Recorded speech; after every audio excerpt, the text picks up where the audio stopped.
नमस्कार, मी आपला योगीराज देशमुख, महाराष्ट्र सैनिक। आज आपण उभा आहोत तो शिवनेरी नगर हनुमान मंदिर परिसर हा आहे। यो पॅनल क्रमांक 1 मध्ये येत आहे।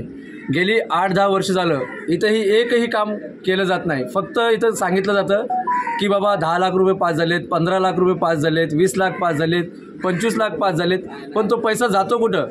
फक्त जे आहेत ठराविक लोक त्यांच्या दारासमोर काही उठाठेव करतात, त्यांच्या समोर प्लास्टर करतात आणि ते पळून जातात। नगरसेवक जे होते माजी नगरसेवक ते सगळे पळून जातात आणि ठेकेदार तर एवढे नालायक आहेत, ते सरळ सांगतात जे आम्हाला जेवढं काम सांगितलं तेवढंच आम्ही काम करू। आज तुम्ही या महिला बघू शकता, किती इथं महिला उभा आहेत। सगळे आपला काम धंदा सोडून, सगळं रोजगार सोडून त्या इथं उभा आहेत, कारण की यांना काहीतरी समस्या आहेत। पण इथले जे आहेत आमदार खासदार यांना काय घेणं देणं नाही। फक्त वोटिंगच्या टायमाला मतं कशी मागायची, या बोबड्या बाबड्या महिलांना कसं फसवायचं गंडवायचं हेच त्यांच्या मनात आहे। आज तुम्ही इतक्या समस्या ह्यांच्याच तोंडातून तुम्ही ऐका, तुम्हीच सांगा तुम्हाला एक एक काय काय समस्या आहेत सांगा।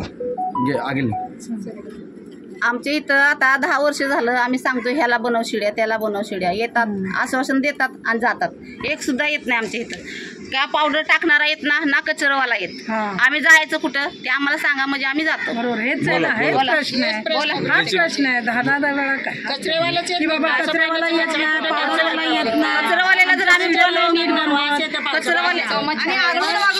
कचरवाल्याला जर आम्ही बोलायला गेलो ऑफिसला तर ते कचरवाला काय म्हणतो, आम्ही काय बोलणार, आमचे साहेब आम्हाला बोलतील तेवढंच आम्ही करणार। मग आम्ही कुणाला बोलायचं? कचरवाला येत नाही ना, कोण झाडूवाला येत ना, कुत्री हाकत्यात, मांजर हाकत्यात, दुनियाभरची आमची तर घाण।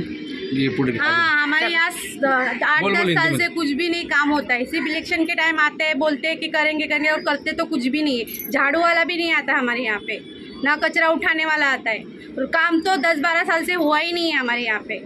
करेंगे और करता तो कोई भी नहीं है। खाली काय म्हणते, आमच्या इकडे खाली ब्लिचिंग पावडर टाकतात आणि वरती ब्लिचिंग पावडर नाही टाकतात। मग आम्ही पण माणसं आहेत ना, मग आमची पोरं पडली जडली काय झालं आमच्या पोरांना तर कोण बघणार? आमच्या शिड्या एवढ्या खराब झालेत ना, कितीतरी वेळेस येऊन बघून गेलेत, पूर्ण घुशीनं आतून एवढं पोकळ केलेत, पूर्ण पाणी घरात। एवढी स्टाईल आता दिवाळीत पूर्ण स्टाईल बसवली घराला, तरी पण पाणी काय बंद नाही, पूर्ण आतमध्ये पाणी घरात, एवढं घाण सगळं नालीचं पाणी आतमध्ये येते। टाकते ते अनुव्यानं जाते, ते कुंकड लागलं कुंकड नाही, हे अशी कुठं कामं करते ती का? मतदानच्या टायमाला हात जोडते ते, पाया पडते ते, बघ जाऊ माझ्या दारामोरी खडक झालंय। आम्ही खाली राहतो, आमच्या घरावरती रोड बनवलाय आणि तिथं म्हणजे गाड्या भरपूर गाडी, रात्री पण खूप गाड्या असतात, आम्हाला भीती वाटते झोपताना की गाड्या पडतील वगैरे। बरेच दिवस झाला सांगते पण काय ऐकून घेत नाहीत। यांचं असं म्हणणं आहे, हे जिथं राहतात, आज यांचं घर आहे तिथं, या त्यांच्या घरात त्यांची सासू आणि हीच एकटी राहते।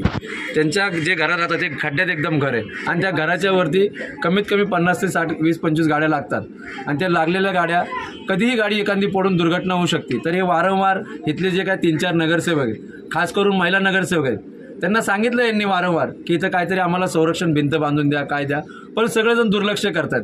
आणि हा प्रश्न एकटीचाच नाही आहे यांचा, आज इथं जेवढे तुम्ही उभा आहेत ते सगळ्यांना बघू शकता, या सगळ्यांचा काही ना काही प्रश्न आहेत पण सगळे दुर्लक्ष देत आहेत। तर माझी सगळ्यांना एकच विनंती आहे, आणि आमदारकीला आता जे आमदारकीला येतील दारात की आम्हाला मतदान द्या, आम्हाला पहिले यांचे प्रश्न सोडवावे, नंतर त्यांनी मतदान मागायला यावं, जर त्यांना थोडी तरी एक असलं तर।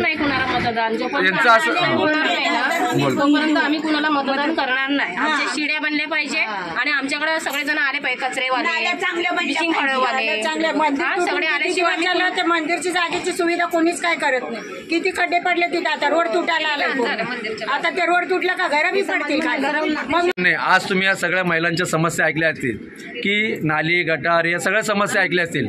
8-10 वर्षापासून इथं काही काम नाही, पण सगळ्यात मोठी अजून एक दुसरी समस्या आहे की हे राहतात, ही महिला राहतात, हे राहतात, अशा 3-4 ज्या महिला तिथं राहतात आमच्या माता भगिनीने, त्यांच्या घरासमोर काही खड्ड्यामध्ये काही पडीक घर आहेत, त्या घरामधील बाहेरच्या परिसरातील लोक येऊन, मुलं येऊन, आणि ती मुलांची वय पण जास्त नाही, 20 वर्षाचे, 18 वर्षाचे, 25 वर्षाचे आतली मुलं आहेत, ती मुलं तिथं येऊन रात्रंदिवस चरस, गांजा, तसेच दारू, सिगरेट असे हे करतात, पित राहतात। आणि त्याच्यामुळं आजूबाजूची परिसरातली आमच्या परिसरातली मुलं आहेत त्यांनासुद्धा ती सवय लागली आहे आणि वारंवार तक्रार करतात सगळ्यांकडे, पण कोणी सगळे दुर्लक्ष करतात।